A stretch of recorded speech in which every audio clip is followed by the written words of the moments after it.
Will a Man City treble be more impressive than the legendary Sheringham! And Solskjaer has won it! Manchester United have reached the promised land! Manchester United treble back in '99. This Saturday, Man City get to equal United's 90s achievement as they face Inter Milan in the Champions League final. Today, we're going to compare the squads, compare the seasons they've had, 99 versus 2023, and then we're going to do an Ultimate 11, just like Gary Neville and Jamie Carragher did on Sky Sports. But unlike Gary Neville, this isn't just going to be a United-only 11. Ladies and gents, let's do this. So this is going to be a two-part video, guys, with the second part coming after this weekend's Champions League final. In this part, part one, we're going to presume Man City do indeed beat Inter and win the treble. On Sunday, when I know the score, I'm going to upload part two, so make sure you're subscribed with those notifications turned on so you don't miss that video. As a Manchester United fan growing up in the 90s, I've obviously got so much childhood nostalgia behind the treble in '99. Living through that season as a child when my biggest worry in life was just how was I going to complete my Merlin sticker album was just unreal. So let's just take a nostalgic look back to 98-99 and compare it to current day City. The moments that define that season the most were obviously the moments in the final few minutes of the Champions League final versus Bayern Munich. Similar to how Liverpool fans probably look back at Istanbul, that final was just absolutely bloody nuts. The roller coaster ride, would it happen again? Probably. This is football, and that's why we love football. Bayern hit the bar, they hit the post, they pretty much dominated that game.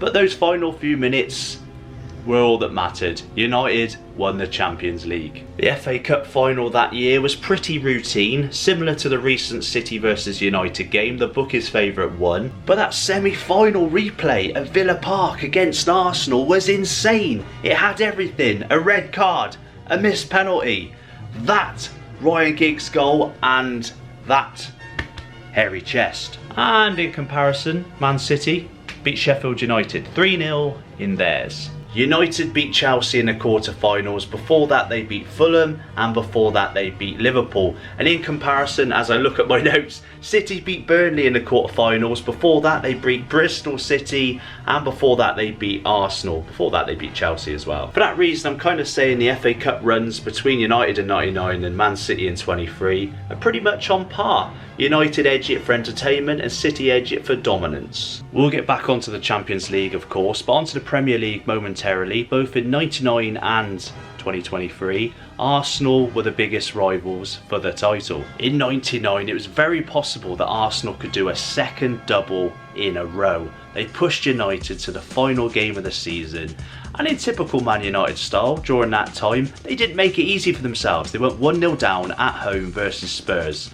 But in typical United fashion back then, they won the game 2-1 and won that title on the last day of the season. Whereas recently, we've seen an impressive Arsenal, but they essentially did hand Man City the title with a few games to spare. So this is going to be a theme throughout this video, guys. I'd probably say that Man United's Premier League win was more entertaining. It was a roller coaster. Whereas Man City, the machine, even though they spent, was it like 93% of the season behind Arsenal, you just know that that elite Man City were just a force to be reckoned with. I'm saying it like it's past tense, it only happened like a week or so ago.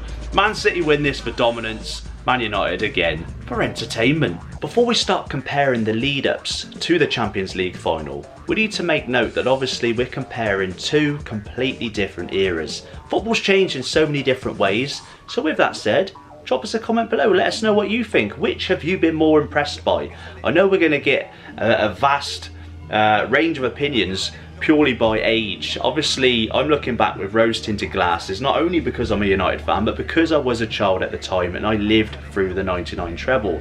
Obviously, if you were born after 99, your opinion's going to be different. You don't hold that same element of nostalgia. You're very much in the moment and not living in the past. You don't have a 90s football YouTube channel like me, so your opinion might be different. Anyway, back onto the theme. Entertainment versus dominance tends to be a recurring theme in this video, but it's very much the case in the semi-final, as Man United were facing in 99 the force that was Juventus. Italian football was still thriving, and Gary Neville was very fearful of the fact that they'd been drawn against Juventus. Juventus qualified. Yeah, Juventus qualified. In the first leg, Man United drew 1-1 at home, which meant it was all to play for in the second leg in Turin. And in typical Man United treble season style, they went 2-0 down in Turin, 2-0 down away at Juventus. Essentially, it was game over. Heads dropped, or did they? Oh no, everyone remembers that Captain Fantastic performance by Roy Keane. He G'd up the team went on a rampage and basically won the match 3-2. Who can forget that legendary tag team York and Cole up front? United were through, and in typical Man United style, they didn't make it easy for themselves, but for the neutral, I'm sure it was highly entertaining. More on York and Cole in a moment. In a similar fashion, City drew the first leg with Madrid 1-1. But then, in a completely different version of entertainment, they absolutely smashed Real Madrid 4-0 at the Etihad. Obviously, as a football fan, what we enjoy is somewhat subjective. It depends on the team we support, where we were at the time, our age, so many different factors. For me, obviously when I look back 24 years ago to my childhood, I'm going to find the Man United treble season highly entertaining, but at the time, in the moment, it was painful. It was really hard to watch. So we need to take that into consideration. And obviously when we hype up a team, similarly, there's going to be people that find what's currently going on more impressive because they're very much living in that moment. So again, to separate entertainment versus dominance is very difficult. Don't underestimate the strength that was Juventus. United did show dominance at the time. But Man City, again, are on a different level. There is obviously the factor that I was, a 10-year-old boy, but there's a Man City fan right now, a 10-year-old Man City fan somewhere, who's very much in that moment I was back in 99. So again, really difficult. We've got to take everything with a pinch of salt. So before we get on to the combined 11, if we just look at the title, I've said what treble would be more impressive. It's really difficult to say because on paper, I suppose if you look at the facts, look at the scores, maybe even the performances, we're probably going to say City were more impressive, especially in terms, again, of the D word, dominance. But then you could argue that what's more impressive is the fact that Man United had academy players, that famous class of 92. You had Beckham, Scholes, the Nevilles, you had like Giggs and so on. Loads of young British players. So again, I think it depends on from what viewpoint you're looking at it. What is impressive number of goals, stats? We live very much in a stat-driven era. Or is it the fact that United did it in a completely different way? I'm not saying, again, the United way is better. I'm not saying that the way City are going about this is better. We're very much looking at this from a neutral point of view. Again, let us know in the comments below. There's so many different ways you can look at this. It's very difficult to compare two completely different eras, two completely different teams, and two completely different philosophies from managers. We've had the debate recently, Pep versus Alex Ferguson. Which manager is the best? Which is the most successful? Especially if Pep wins the treble. Very, very, very difficult to say. Before we get on to individual players, we need to make note that despite the vast differences between these two teams, there is in fact one thing that's the same. And that is indeed the fact that they're a bloody team. They're a well-oiled machine. Take Haaland and De Bruyne, a lethal combination. But I think the combo, the tag team that's maybe forgotten the most or the least respected when we look back from the Premier League, early days of the Premier League, and that's Dwight York and Andy Cole. Two strikers in their own right, they were unreal, two of the best strikers of the Premier League era. But together, they were probably the most lethal tag team of the 90s. Up there with the Dudley boys, the Hardy boys, Edge and Christian. They were a lethal tag team in 99. But ironically, it was the backup tag team of Solskjaer and Sheringham who did complete the treble for Man United in 99. Which leads us on to the combined 11. Here's Jamie Carragher's. And here's Gary Neville's.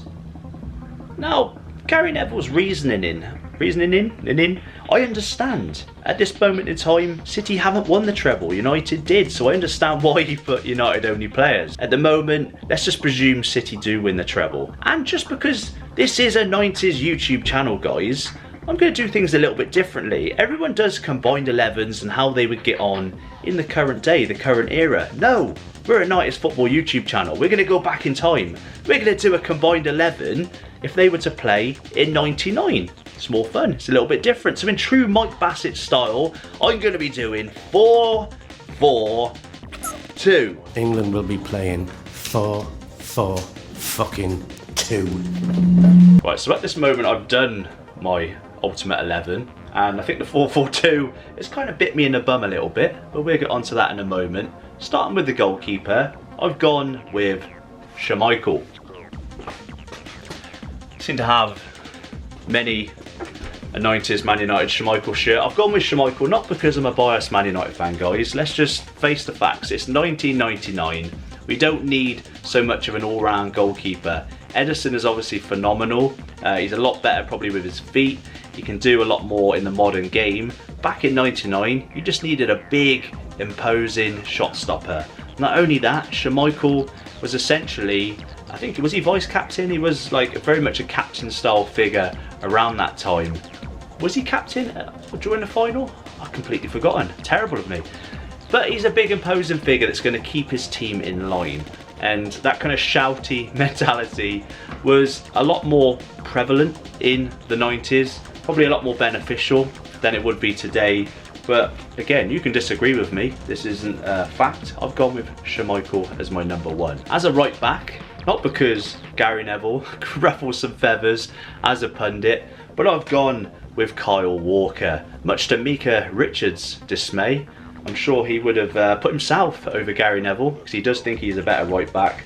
But the fact that Walker is just unbelievably quick, and again, I don't think Walker gets the credit he deserves. He's amazing for England, he's amazing for Man City, but having that pace behind who I'm going to put as right mid, gathered away, to overlap, I think would be more beneficial than Gary Neville. No hate on Gary Neville though, fantastic right back for United.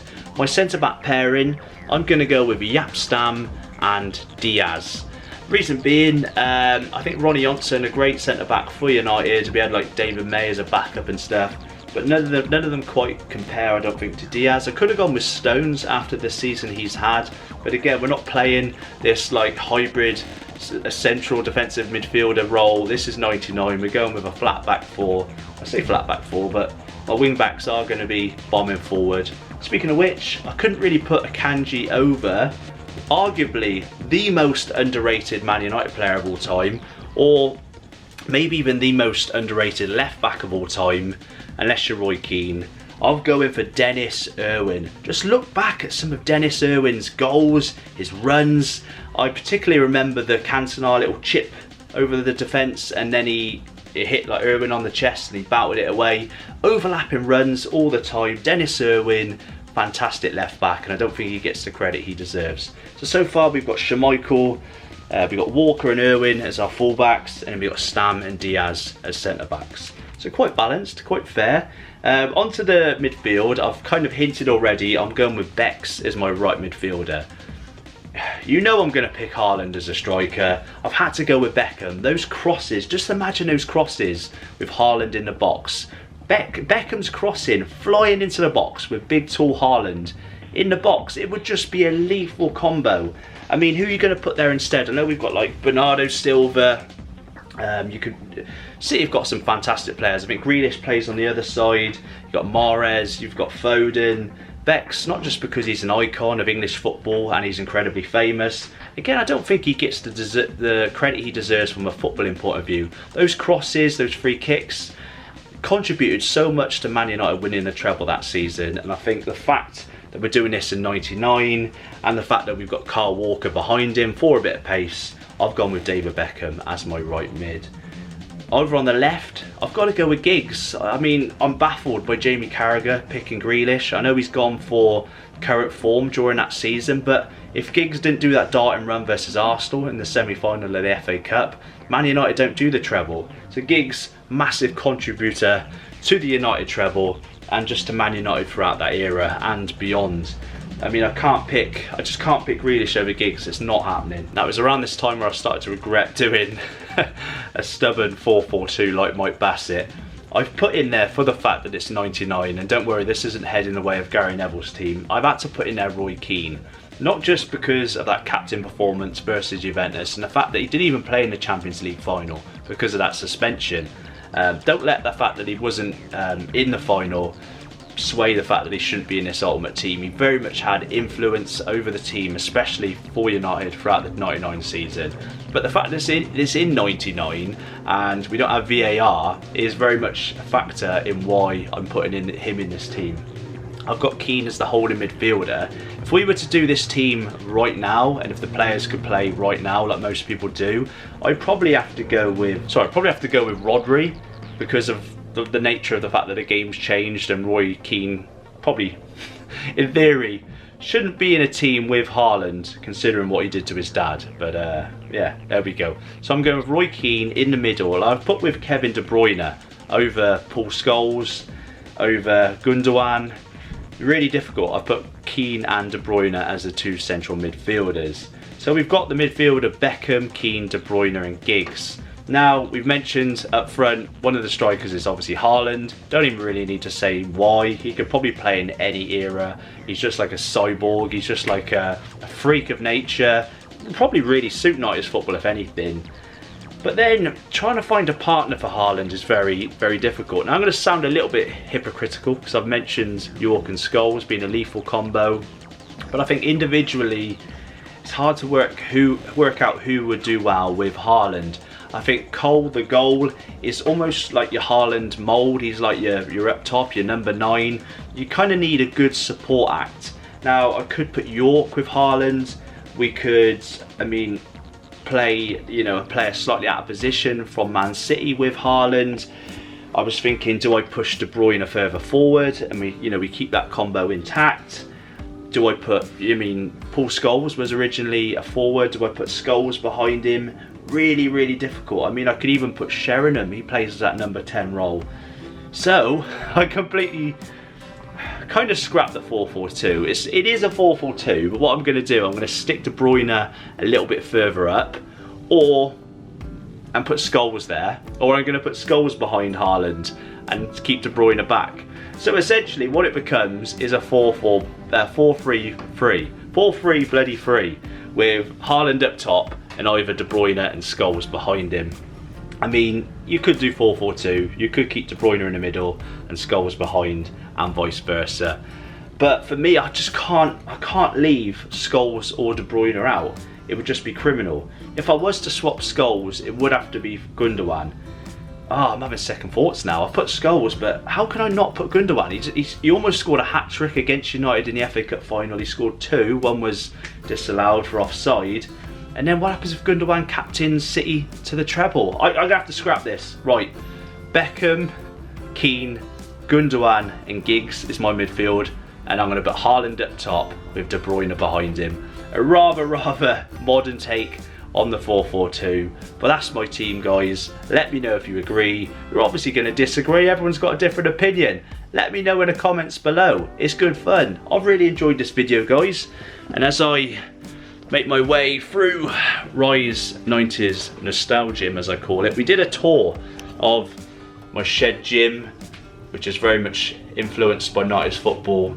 And I also did show the fact that I've got a France 98 wall on the go, similar to what Soccer AM did back in 1998, leading into the World Cup. I'm going to be collecting all kinds of weird and wacky France 98 memorabilia, and every Monday on YouTube Shorts, on TikTok and on Instagram at Roy 90s Nostalgia, I'm going to reveal a new purchase every Monday. So I've got it boxed over there, so check out, what day is it today? I don't know what day I'm uploading this, but check out Monday on YouTube Shorts or on Instagram or on TikTok to find out what is going to join the France 98 Happy Meal, France 98 Monopoly, France 98 box of tissues, France 98 Panini stickers. We've got England's France 98 team. We've got some Happy Meal toys over there. We've got some Tetley tea Corinthians, some France Corinthians. This is going to be a thriving display. Oh, don't forget the France 98 wall chart. And I'm going to swap the England flag for a France flag just to be authentic. Check out the social media to find out what joins this slot on the France 98 wall. It's been an absolute pleasure, guys. Like the video, subscribe for part 2 coming Sunday. Come on, Inter. Ironic. United fan wearing a Juve shirt. Bit weird. Come on, Inter. Oh yes.